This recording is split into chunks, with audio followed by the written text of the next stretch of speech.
Good afternoon, everyone. Thanks for joining me in this video. Today is Monday, 27th day of January 2025. Our prayers are with most of our brothers who are in the northern Nigeria fighting for something that is not fightable. I'm talking about the military officials who are being eliminated by Bokøharam, swapped every now and then. It seems that there is no end to this war. It seems that this war is not surmountable. The war that started by one individual who is walking free today, the war that started by just a former governor. And today nobody is even talking about the man. The man is walking free. But look at how the soldiers are being killed every now and then. The soldiers are being eliminated just like where you are killing a grass cutter.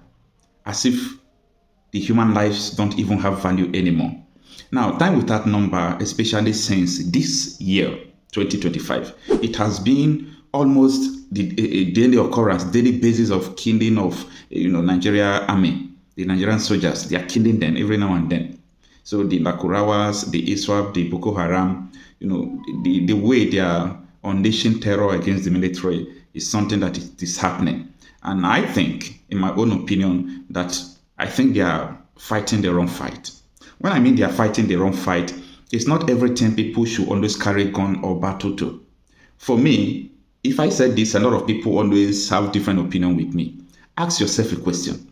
Why is it that Bokøharam is not winnable? The war with Bokøharam is not winnable. A lot of military officials who are already out of Nigeria army, do tell us how the government connive, how Bokøharam get information, so on and so forth, how they get ammunition. You'll be surprised.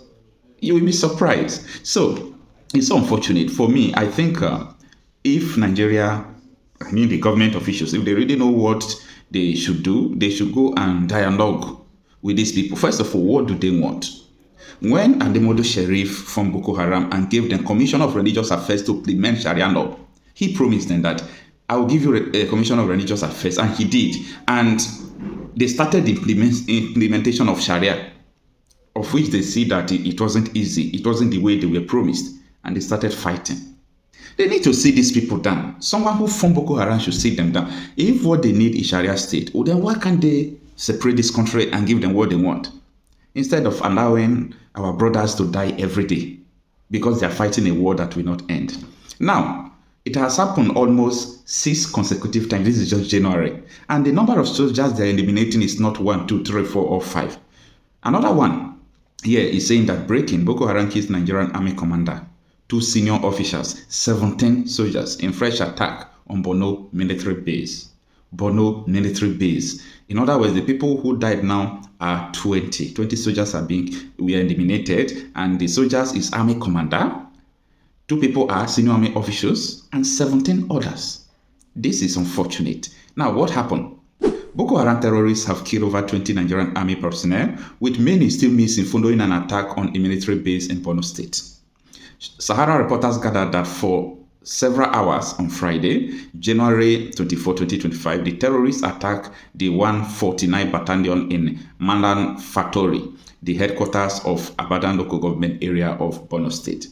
Now, as you can see on the screen, this is a memo that they released about the effect, people who died and so on and so forth. Now, let's go forward to next paragraph of the article. It reads that Malan Fatori is a border town between Nigeria and Niger Republic. Thousands of people displaced by the Bokøharam insurgency are currently taking refuge in the town.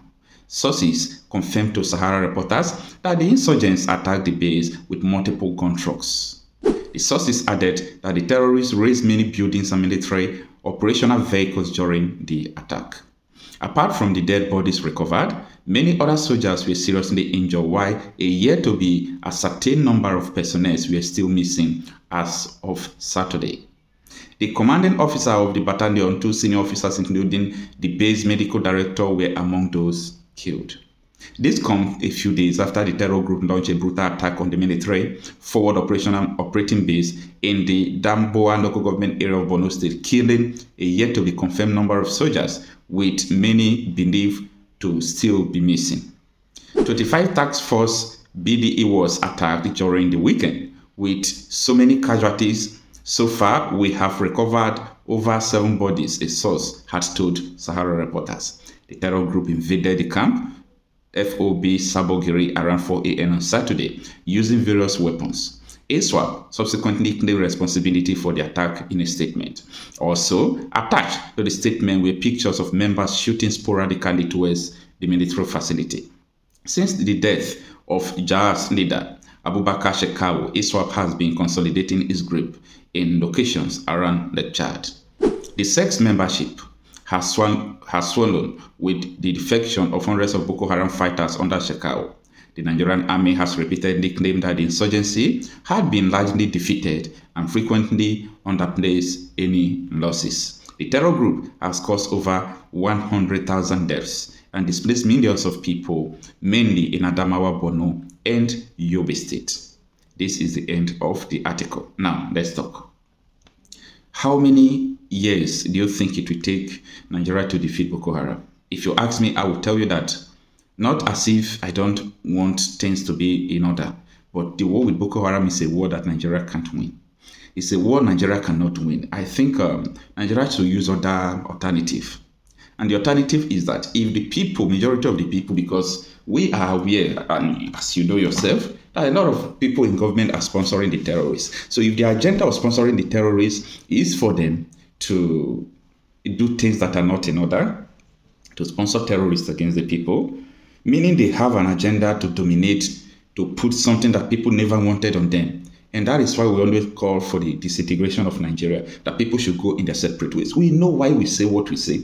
We know why we do what we do, because we are not one. The mentality of a governor to set up Bokøharam, to win an election, promise them that they will implement Sharia, give them Commission of Religious Affairs, and the man is still working free today. Why people die daily from what is happening? This is not, I can't comprehend it. Sometimes if I'm thinking about this, I say, wait, am I dreaming, or is this thing happening in a real world? Is this thing happening in a real world as someone who formed Bokøharam?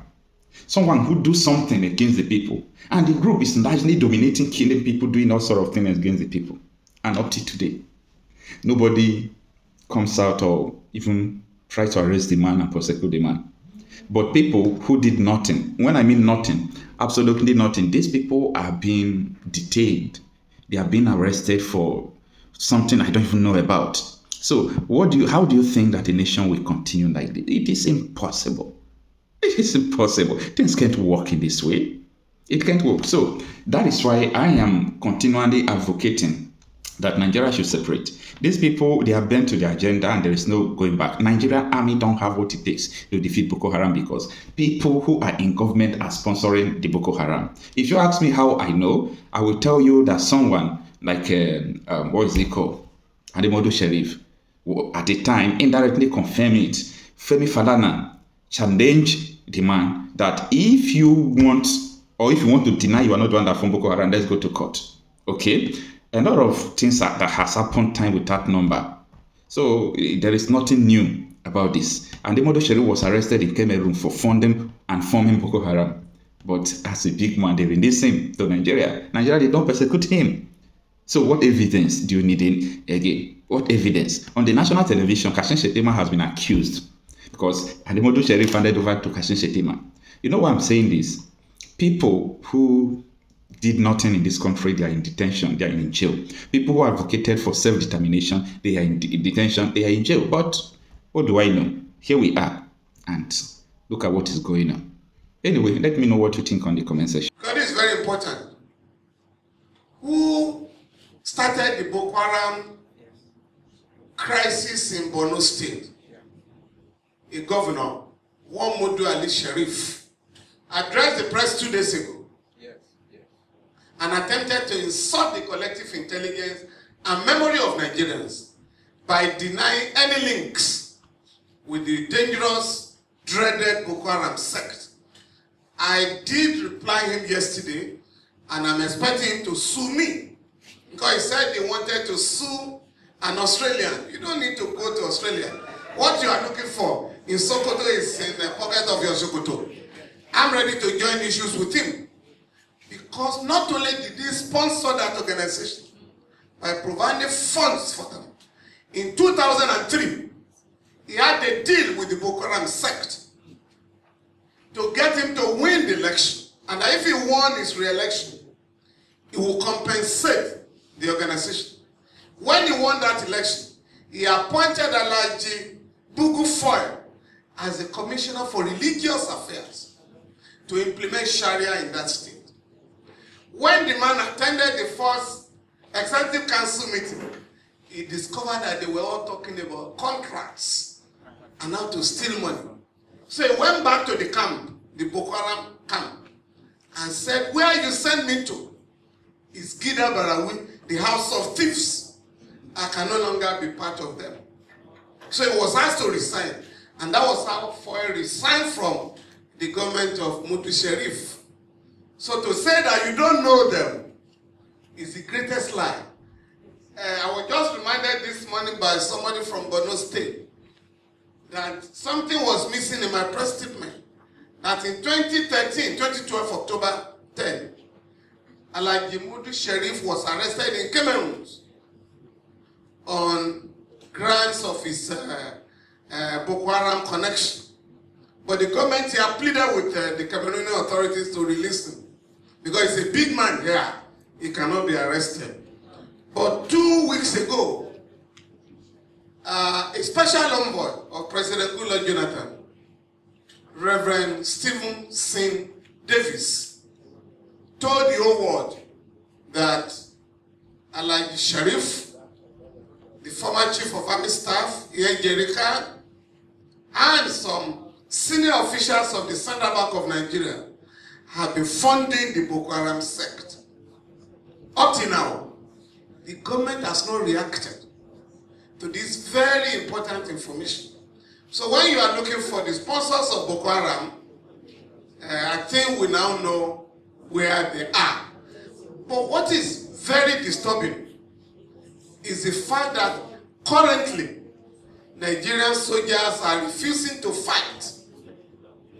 A part of Nigeria has been annexed by the Bokøharam sect, and they have named the place the Caliphate Republic. As of this morning, not less than 10,000 Nigerians are in Cameroon as refugees. They've left their homes, and we want to warn both the APC and the PDP, the two ruling parties in Nigeria, dominant parties, to stop politicizing the Bokøharam menace. What is required on the part of all of us is to unite and fight this dangerous phenomenon.